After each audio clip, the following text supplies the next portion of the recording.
Assalamualaikum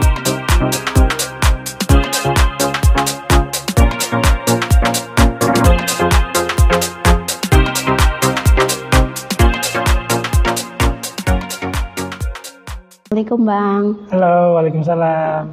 Makasih ya Bang sudah hadir di sini. Sangat luar biasa sekali. Hari ini kami menghadirkan salah satu abang yang paling luar biasa di HMI Cabang Kupang. Kalau Abang bisa perkenalan diri, silahkan Bang. Halo, perkenalkan nama saya Muhammad Ali Pokuma, Ketua Umum HMI Cabang Kupang periode 2024-2025. Apa aktivitas Abang akhir-akhir ini? Terus kenapa Abang tertarik dengan podcast ini yang bertema keperempuanan? Apa yang mendasari hal tersebut, Bang? Ya, pertama kami dari Himpunan Mahasiswa Islam, khususnya di kepengurusan cabang, sangat mendukung hajatan-hajatan yang dilakukan oleh Kohati, Korps HMI Wati, salah satu lembaga yang ada di bawah naungannya HMI. Bahwasanya tema dan isu-isu keperempuanan itu menjadi satu tema dasar yang menjadi persoalan di tengah khalayak masyarakat. Karena saat ini kohati atau perempuan itu menjadi satu framing bahwasanya konteks perbedaan laki-laki dan perempuan itu menjadi hal yang urgent di tengah-tengah masyarakat dalam hal dan sisi perlakuan.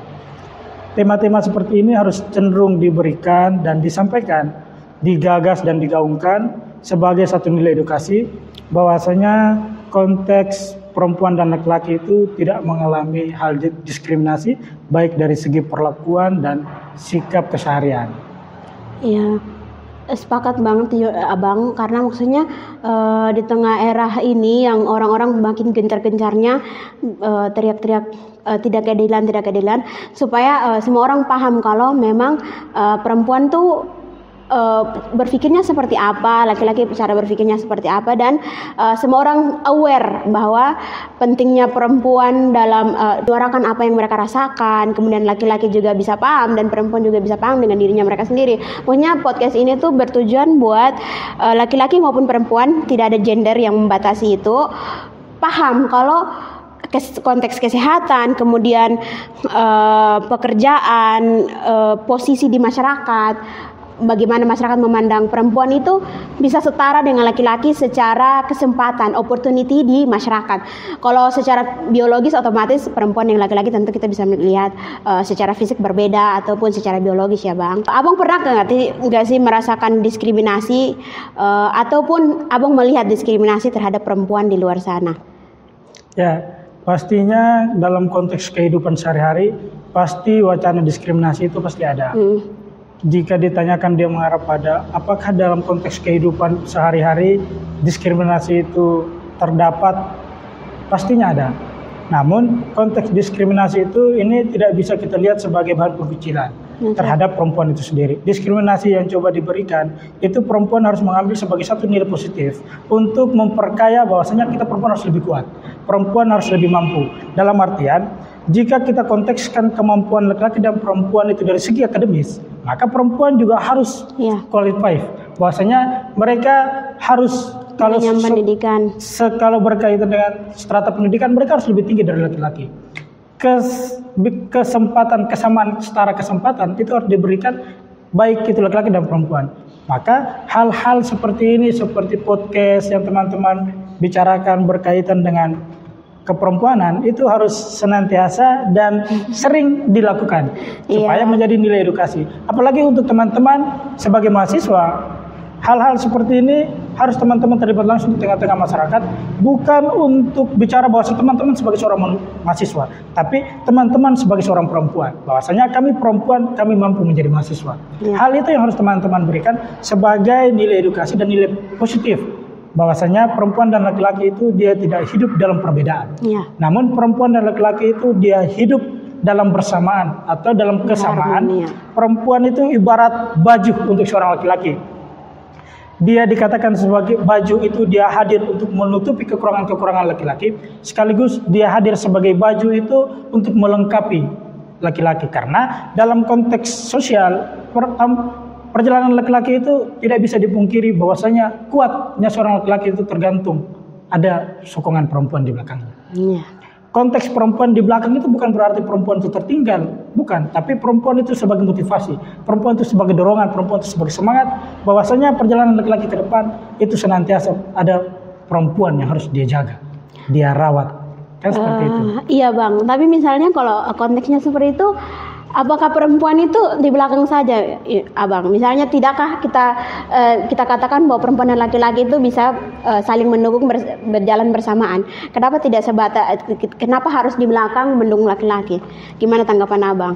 Ya, jadi dalam konteks kita berbicara terkait dengan kenapa ada framing yang beredar mengatakan bahwasanya di mana laki-laki hebat pasti ada perempuan kuat di belakangnya. Bukankah itu bagian dari diskriminasi atau? Itu framing sebenarnya hanya mau mengatakan bahwasanya tidak ada seorang laki-laki yang hebat jika bantuan perempuan.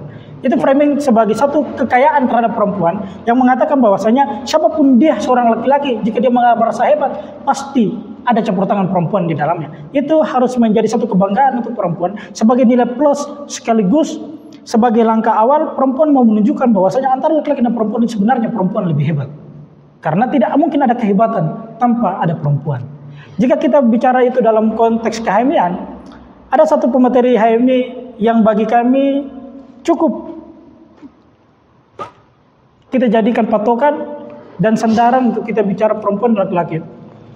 Abang HR itu dia bicara terkait perempuan dalam konteks ini, bahwasanya perempuan dan laki-laki itu bukan dalam konteks perbedaan yang seperti apa, tapi konteks perbedaan laki-laki dan perempuan itu apabila perempuan itu mampu menghidupkan. Menghidupkan di sini ini siapa yang mereka hidupkan? Pastinya ketika dia berperan sebagai ibu, berperan sebagai anak, dan berperan sebagai istri, maka di situ dia mampu menghidupkan. Konteks kehidupan itu dalam pernyataannya Abang RB itu ketika perempuan itu mampu menerima keikhlasan. Maka di dalam diri perempuan dia hebat itu ketika dia menanamkan ikhlas pada saat dia membersamai laki-laki dalam perjuangan. Kan seperti itu. Jadi berkaitan dengan framing, bagi saya framing itu harus kita edukasi. Bahwasanya konteks perempuan dan laki-laki itu tidak mengalami perbedaan dalam hal yang signifikan. Kalau bicara terkait dengan ranah perjuangan, banyak perempuan-perempuan yang berjuang di garis depan. Kan seperti itu. Jadi dalam konteks perempuan dan laki-laki itu sebenarnya kita mau bicara dia dalam konteks ruhiyah, bukan dalam konteks fisik atau dalam konteks biologis. Kalaupun dalam konteks fisik sebenarnya perempuan lebih kuat. Perempuan membawa dia seorang istri, membawa anaknya, calon anaknya selama 9 bulan 10 hari, melahirkan, itu pertarungan nyawa sebenarnya. Yang dimana jika itu disandingkan kepada laki-laki, laki-laki tidak mampu menerimanya. Nah, itu yang menjadi kekuatan sebenarnya. Maka perempuan tidak boleh terframing. Perempuan sendiri harus mampu memiliki bahwasanya kami perempuan, kami mampu sama dengan laki-laki. Namun kesamaan kami masih dalam konteks yang bernilai. Bukan lebih dominan, tapi lebih bernilai. Nah, seperti itu. Iya bang, tapi menurut saya bang, sejatinya di luar sana tuh faktanya laki-laki banyak yang menjadikan perempuan tuh sebagai objek mereka untuk dalam tanda kutip yang tidak bang, bukan sebatas kalau untuk orang seperti apa mungkin abang paham, tapi banyak sekali di luaran sana, bahkan even Indonesia itu adalah negara dengan fatherless. Bang bayangkan saja fatherless, tanpa seorang ayah figur, karena mereka cuma menjadikan perempuan kasarnya dihamili kemudian ditinggalin, dijadikan objek saja. Itu tuh benar-benar terjadi bang. Gimana tanggapan abang? Sebenarnya itu terframing sudah jauh dari belakangan. Konteks itu sebenarnya konteks kenyataan saat ini itu sebenarnya cerminan-cerminan masa lalu. Kita ini kan hanya sebagai pelaku sejarah. Makanya kita harus rubah bang, karena kan itu generasi sebelumnya itu mereka pupuk orang-orang yang mereka besarkan itu yang buat fenomena itu terjadi. Dan sekarang generasi sekarang ini kita harus merubah itu semua bang. Dan kalau misalnya abang bilang masa lalu, menurut saya sampai sekarang masih terjadi. Mungkin itu adalah sisa-sisa dari masa lalu tersebut. Kalau misalnya abang, karena kita saat ini sudah masuk ke dalam zaman yang sedikit modern, maka harus pemikiran-pemikiran yang modern, pemikiran-pemikiran yang modern. Bukan berarti dia masuk dan terbebas begitu saja. Dia harus pikiran-pikiran yang modern itu masuk dan harus diverifikasi sebenarnya, diseleksi diambil dan ditimbang-timbang baik buruk untuk kita terima sebagai pengayaan budaya. Iya. Perempuan itu tidak bisa kita katakan dia hanya sebatas sebagai objek pelampiasan. Iya. Tapi perempuan itu harus kita kayakan dia sebagai teman seperjuangan. Iya. Perempuan itu harus kita katakan dan kita terima sebagai teman seperjuangan. Kenapa perempuan itu kita katakan sebagai teman seperjuangan? Bahwasanya hidup itu dia selalu berpasang-pasangan. Jika hidup itu tidak berpasang-pasangan, maka sebenarnya kekuatan itu terdapat pada dua orang yang berjalan beriringan. Kekuatan itu tidak bisa berjalan apabila terdapat tumpang tindih di dalamnya. Maka konteks perempuan dan laki-laki itu harus berada di dalam satu garis yang sama, beriringan dan berjalan untuk menggapai masa depan yang lebih baik. Jadi abang sepakat kalau kita tuh tidak boleh memframe perempuan itu selalu di belakang, tetapi kita bisa beriringan berjalan saling mendukung satu sama lain. Tidak boleh, perempuan itu tidak boleh di belakang itu bukan dalam arti tertinggal. Iya. Di belakang itu kita harus melihat bahwa perempuan itu sebagai puncak kekuatan. Baik, Bang.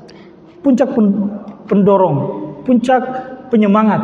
Nah, jadi kalau berkaitan dengan perempuan itu belakang dan kita ambil sebagai satu nomenklatur tertinggal, maka sebenarnya salah. Iya. Karena perempuan itu tidak tertinggal. Oke, Bang. Mungkin Baik. seperti itu ya. Iya. Jadi harapan kami podcast seperti ini itu harus senantiasa dilakukan, menjadi satu nilai edukasi, tapi bukan hanya habis di podcast ini. Iya. Dia itu bisa diterima atau tidak itu tergantung pengayaan perempuan pada saat dia masuk dalam lingkungan masyarakat. Maka perempuan sendiri harus mampu memposisikan dirinya bahwa saya perempuan, saya membersamai laki-laki. Terima kasih Bang, luar biasa sekali diskusi kami pada hari ini. Dan pesan terakhir Bang, sebagai penutup closing statementnya Abang lah untuk perempuan di luar sana yang kiranya merasa kalau dia tuh terdiskriminasi. Silakan Bang, merasa terdiskriminasi. Pada dasarnya podcast kali ini sebagai satu nilai wejangan, nilai positif yang harus kita ambil sebagai satu nilai pengkayaan, bahwasanya perempuan dan laki-laki itu bukan hal yang membedakan. Perbedaan itu bukan hal yang mendasar. Untuk teman-teman perempuan yang merasa tertinggal dalam konteks perlakuan masyarakatnya, yang merasa mampu tapi tidak diperhatikan, yang merasa mampu tapi selalu tertinggal dan kurang, dalam konteks penerimaan teman-teman merasa tertinggal, sebenarnya itu harus menjadi motivasi teman-teman. Individu itu dia mampu merubah masyarakatnya. Tergantung individu itu mau berjuang atau tidak. Dalam konteks ini, perempuan harus mampu memposisikan diri bahwa saya perempuan, saya mampu membersamai laki-laki untuk sama-sama kita gagas visi dan masa depan. Terima kasih Bang, luar biasa sekali. Baik, sampai di sini saja. Stay tune episode selanjutnya. Bye. Everybody.